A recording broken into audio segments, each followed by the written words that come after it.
It's scary to watch.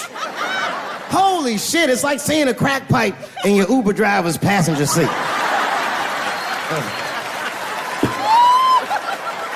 The fuck is wrong with this guy? Yo, he is lunching, nigga. I watched Donald Trump in a press conference, and this motherfucker had all the media gathered, and this nigga literally asked the media to their face to stop finding shit out. I was like, yo, this motherfucker is bugging.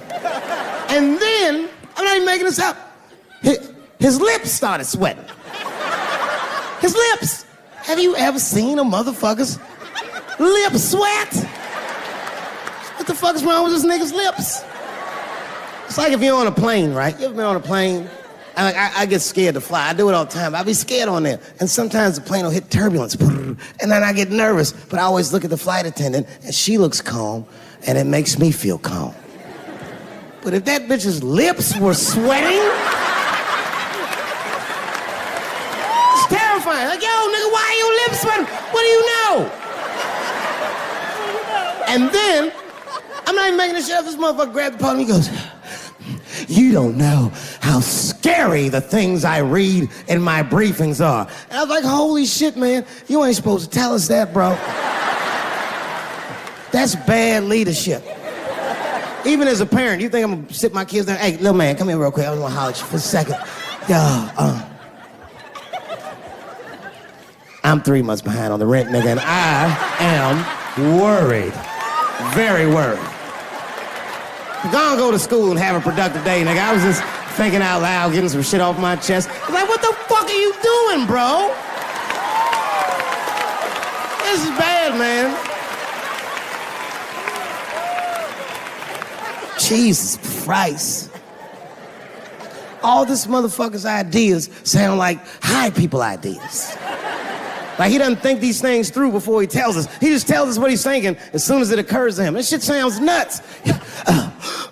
I'm gonna go to China and I'm gonna get those jobs from China and bring them back here to America. For what, nigga? So iPhones can be $9,000? Leave that job in China where it belongs. None of us want to work that hard. What the fuck is he thinking? I want to wear Nikes. I don't want to make them shits. What the fuck are you doing? Stop trying to give us Chinese jobs. I am going to bring back coal. Coal? I'm not even exaggerating. I have never in my life even seen a fucking lump of coal. I honestly don't even know what coal is for. If you're gonna have motherfuckers digging around in the dirt looking for shit, find me some truffles, nigga. That's what I'm about. And these truffle prices are getting out of control. If it gets any worse, I'm gonna be back down to regular butter like everybody else. Terrible, terrible job. This motherfucker hit North Korea with rap battle threats. Fire and fury, like, yo! Yo, what are you doing? It's fucking Korea, man. Kim Jong-un is a scary motherfucker. He might be as crazy as Trump. Some scary shit. And if you one of them naive motherfuckers that thinks that a war with Korea is gonna be easy, then you don't play Call of Duty at 3 a.m. like I do. Because that's when the Koreans play. Fucking 8-year-old Korean kid took out my whole goddamn platoon last night.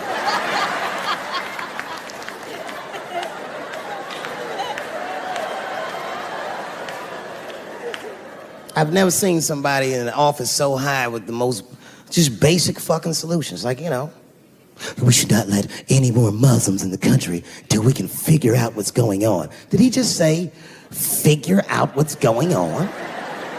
Who doesn't know how to do basic math? Let's count it out, okay? There's been 17 mass shootings in the United States. 4 of them were done by Muslims. None of those 4 Muslims were from any of the 7 countries in your stupid ass original band.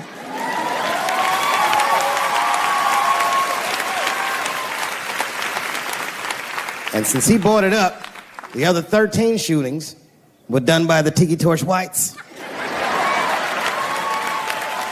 These are facts. And you don't see me trying to ban white people from the show to keep the rest of the audience safe. It's a fucking terrible idea because it's mean and it's racist, and most importantly, it would be catastrophic to my bottom line. If there were no white people here tonight, I might leave this bitch with $1,800. This man needs to realize that we all need each other. And that's why we will never, ever be able to beat China. Because everybody in America is racist, and everybody in China is Chinese. This motherfucker called it all wrong. And don't believe the media either, because as all this shit is happening, the media is trying to make us believe that the extremities amongst us are the norms. We can disagree, that's fine. And most of us are keeping a cool head about this shit. You know what I mean?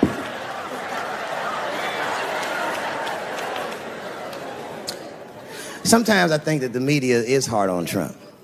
Because I'll see shit that they get on him about that doesn't seem bad to me. I mean, a nigga got on Trump about not staying in the White House enough. Who gives a fuck? This motherfucker was rich. Used to shit in a gold toilet. It's true. I don't know if you've ever been to the White House. It looks like a very nice place to work, but I wouldn't want to live in that Scooby-Doo ass house either. That shit's terrifying looking. Imagine you trying to jerk off in the crib and Abraham Lincoln's just looking at you like...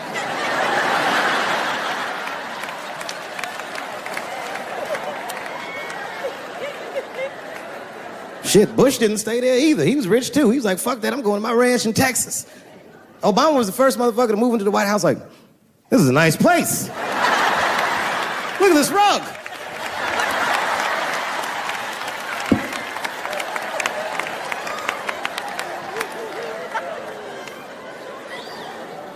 The media got on him about putting Jared Kushner in his cabinet, and I didn't think that that was the worst thing he'd done. I mean, it was still early, and I mean, it's not unprecedented. Kennedy had his brother as the attorney general, right? And this motherfucker's a Washington outsider. To be honest with you, I'd probably do the same thing. As a matter of fact, I do. You think I go to a Hollywood meeting with all them white folks by myself? I bring my nigga Mac Mittens from the streets. I don't even know his real name. Everybody just calls him Mac Mittens. But I know he's not qualified to even listen to these meetings, but this motherfucker just makes me feel good. And all the white people look at me like, Dave, do you mind asking your friend Mac Mittens to excuse us so that we can talk business? And I say, fuck that. Anything you say to me, Mac Mittens can hear that shit. And he listened to the whole meeting. And when they done talking, I just look over at Mac Mittens, and if he gives me the signal, meow, meow, I'll sign the papers. It's a gut check. Or how about this one? Remember when it was the day after the election and the president of Taiwan called Donald Trump to congratulate him? And Donald Trump, you know, of course, took the call and talked to the president of Taiwan. The problem with that was Taiwan doesn't have a president. The United States functions on what they call a one China policy, and Taiwan is a renegade province of said China. And Donald Trump didn't know that and picked up the phone and started yammering away, and the media ate his ass up. And I'm not gonna lie, I was laughing like shit. I was like, oh shit, this dumb motherfucker is in trouble. And then that night I was in bed drifting off to sleep, and then I had to admit it to myself. I was like, I didn't know that shit either.